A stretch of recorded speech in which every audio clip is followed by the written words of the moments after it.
Hi, welcome to nelliYOM Guitars. I'm just going to be singing about, I'm going to make a song up about a type of battery for a car. All these school children and whatever students, they're talking about, global warming.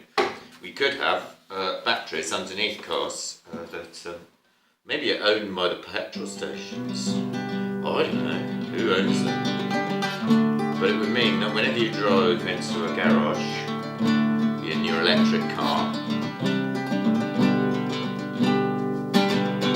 all you'd have to do is you line up next to the battery swapping station, and your old used battery pops out of your car.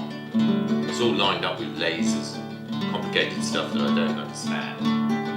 And you can choose maybe 2, maybe 3, maybe just one new battery replacement, which is fully charged, and off you go. And you don't even have to get out of your car, you just dip your card into the machine and you've got a full electricity in your car again.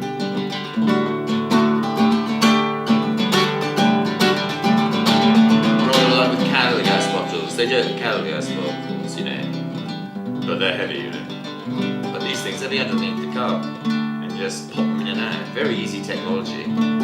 And that would mean you can drive, with different drivers of course, the car the whole way from Europe, for instance, to China if you wanted it. Only stopping for 10, well, you wouldn't even have to get out of the car. I mean, if it's a minibus with people sleeping in the back and everything, you just keep going. Only with little 10-second breaks.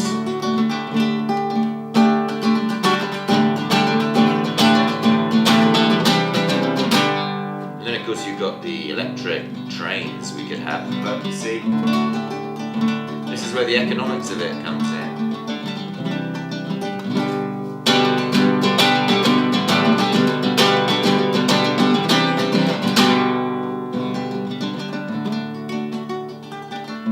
I think the United Nations, one of the organisations set up at the end of the Second World War, World Bank or something, says that we need 1.5 million US dollars to save the world, sort of thing. That's in a year to spend that sort of money. But in fact, against another treaty, Bretton Woods, it's on YouTube, United News, that said we should have stable currencies. People are gambling, taking out of local communities. 5.090 trillion. Rubbish to say the money isn't there.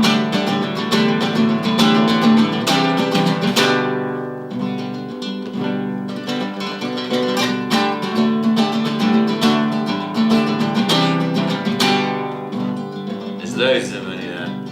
You just got to stop gambling on the currencies, and teachers realise that there is a Bretton Woods World Economic Peace Treaty and it does exist. And all you have to do is look at all the parliamentary records, unless they've been destroyed, from 1944 till about 1947 in all the Allied and Associated Nations like France, Belgium, Britain, Ireland, the United States, Canada, Australia, China, before Matatong, and all the countries of India probably with Gandhi, the Free Polish government backs, all these parliamentary records, and you'll see they all decide to get stable currencies for world peace, and it's followed by 20 of the most prosperous years of all time. Highest ever, upward social mobility, students paid to go to university. It was a road to peace, of course it is, pricing world peace, But it wasn't as bad as the Second World War. I mean, you're having about 30 to 40,000 people a day, mainly men, women and children, dying in the Second World War. Which is why at the conference in 1944, July, just after D-Day, they were probably a little bit more sort of like, oh, God, we don't like this war stuff.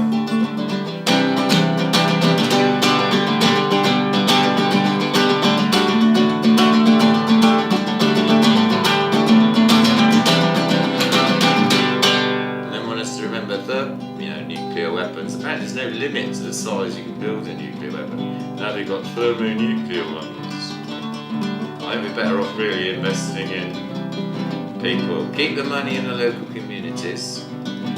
So, if you want to have a look at a nice little thing for the people who sort of over in the United Kingdom sort of area, the Financial Times, Friday, February the 1st, 2019, is talking about 7 trillion euros. Get it from the local library, hopefully they'll still have it.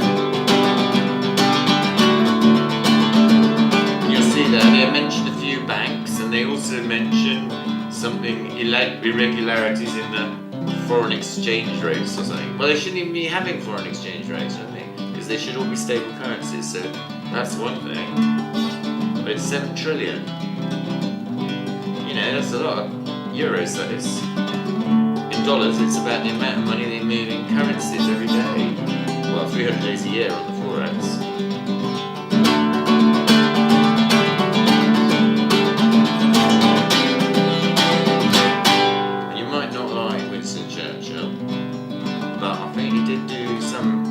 The most important thing he ever did in his life, actually, his biggest life work, was trying to get stable currencies. In fact, he tried in 1925 with the gold standard.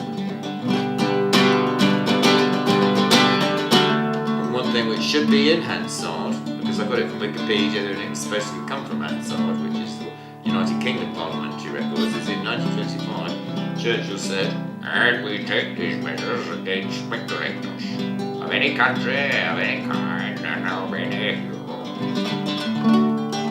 And then he went on to say something like, "Countries are like ships in a port or a dock, tied together by trade.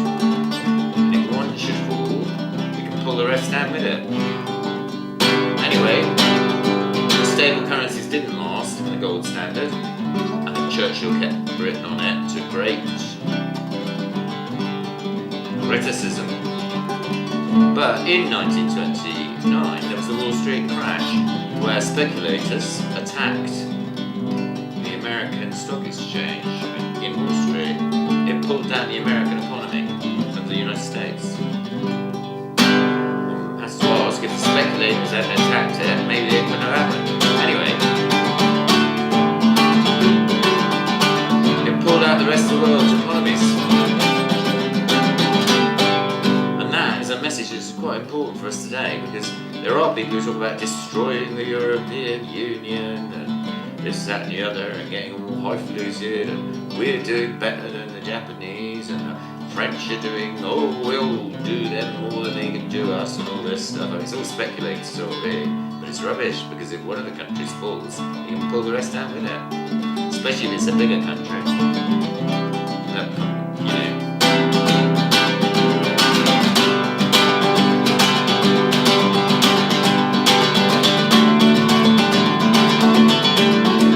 Give the kids a chance, you know. They can think of some brilliant ideas. We need 7.5 million educated people.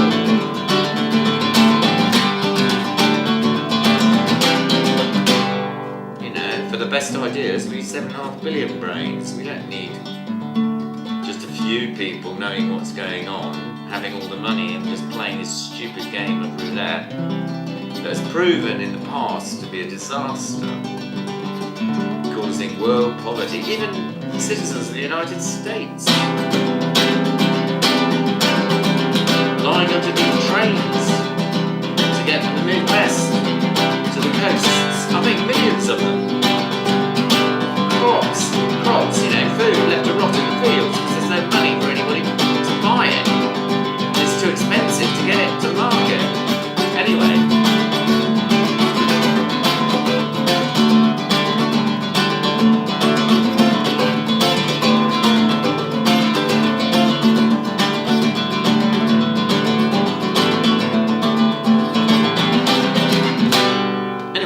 Chairman of Siemens UK, I think his name's Jürgen Meyer.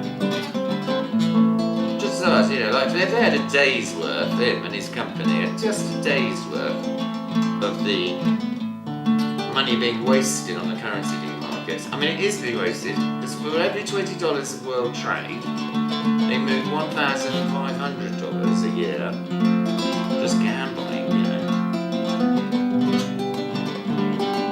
That's one, you know, for every $20 of world trade, from every country to every country. Just ask him what they could do, you know, windmill-wise, technology-wise, with $5 million US dollars. This is what we need. This is what the young people want. They don't want. They know something's wrong, but it's not much good a teacher, you know, being told by our Prime Minister. Well, actually, it's a good idea, actually, Prime Minister. Maybe your husband can explain all about the currency dealing industry and how marvel it is. So I think he works for a company that's about 1.3 trillion in investment. To join a hedge fund, you know, it's a bit out of a lot of people's league, really. How much is it? 10,000 million as the smallest deposit.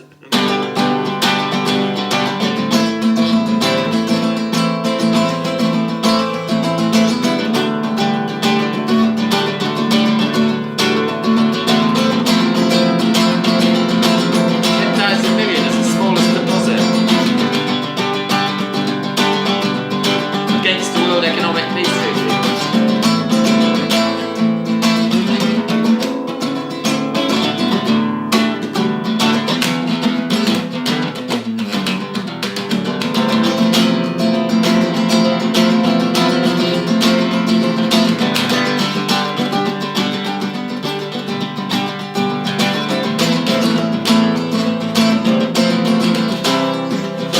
Look towards a brighter future now.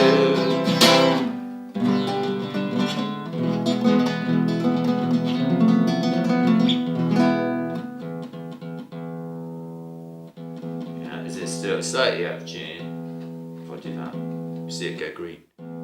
Or is it? Hey.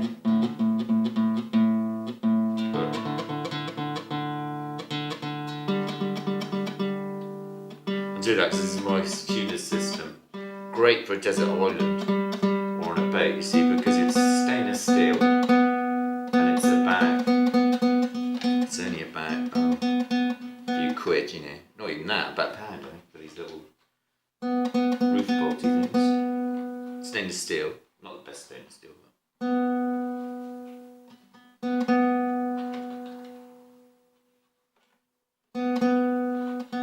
Oh, sort of like a recycled guitar, because it's been in the sea. Hey, look, oh, there we go. Let's try this one.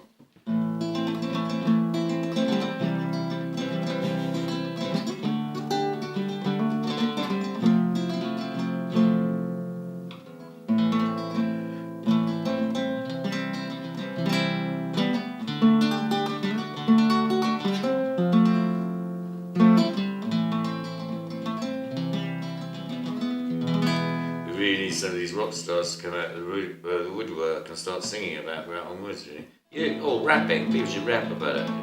It's not my treaty.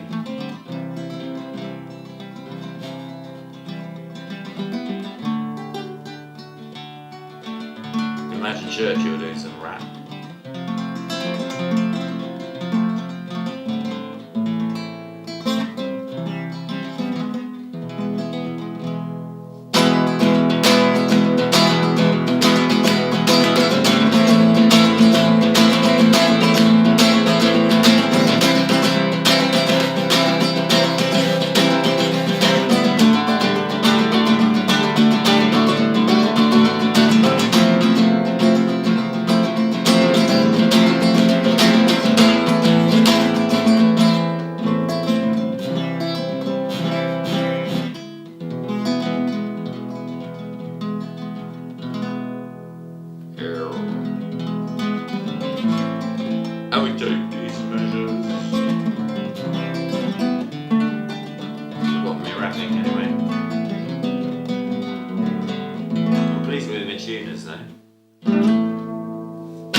anybody discusses anything about politics or economics or global warming these days, you have to ask them, are you speculating?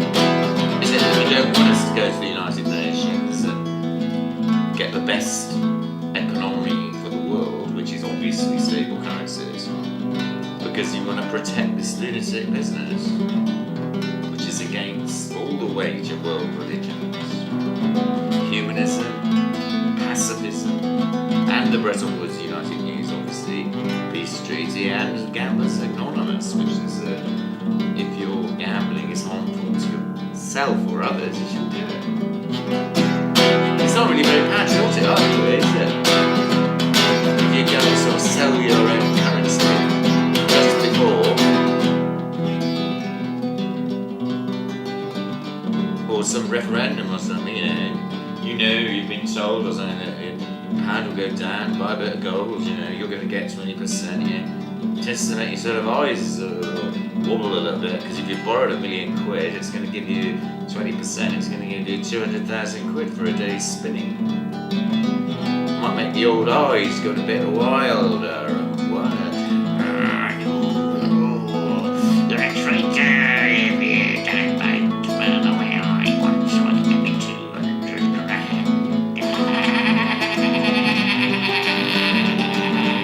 It's not really very patriotic though, is it? The trouble is, you don't know if anybody else is going to do it. Because everybody else does it. They've got flip pads. You only need 1 million people to gamble £1 million. That's $1 trillion. $1 million.